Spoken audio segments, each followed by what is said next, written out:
Bonjour, c'est Patrick, le photographe qui vous rend la photo facile à comprendre.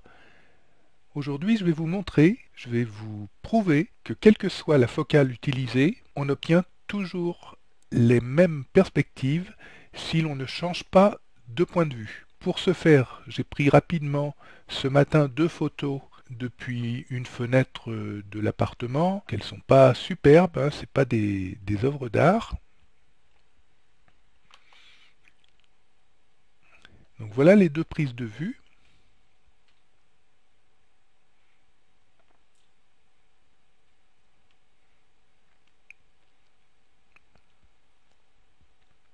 Et en fait, celle-ci a été prise avec un 14 mm et celle-ci avec un 42 mm.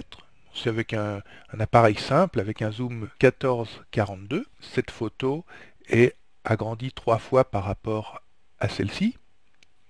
Et vous allez voir que cette partie de l'image est absolument identique de l'une à l'autre. Donc pour vous le prouver, je vais superposer les deux calques.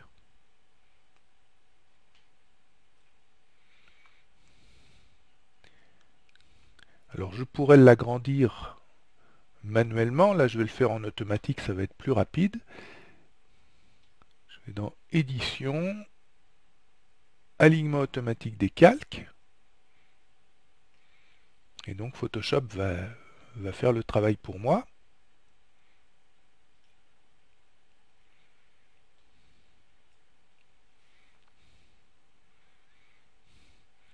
Et regardez maintenant,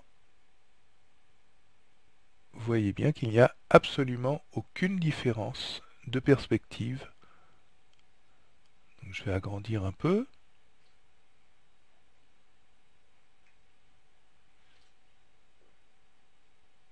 Voilà, il y a juste un très petit décalage d'une photo à l'autre.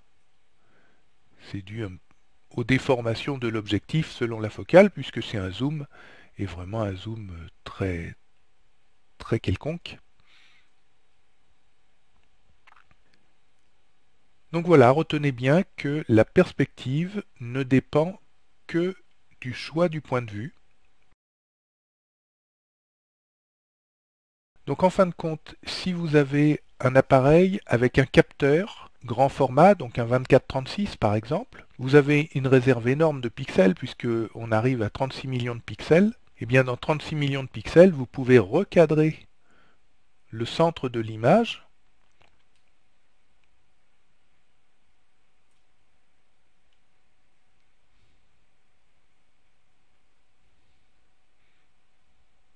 Voilà, si je recadre le centre de l'image comme ça, j'ai encore assez de qualité pour faire une impression.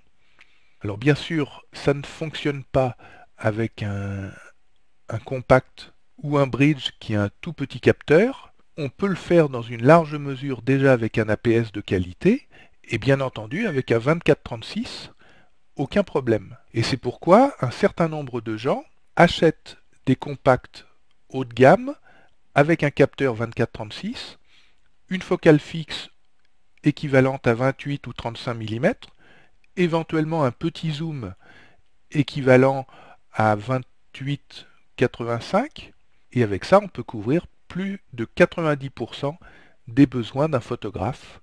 C'est un bon choix pour partir en voyage. J'en parle d'ailleurs plus en détail dans mon guide d'achat du matériel où je vous propose plusieurs solutions d'équipement rationnelles qui parfois peut dérouter par rapport aux publicités ou aux articles que l'on rencontre habituellement sur le choix du matériel. À bientôt sur comment apprendre la photo.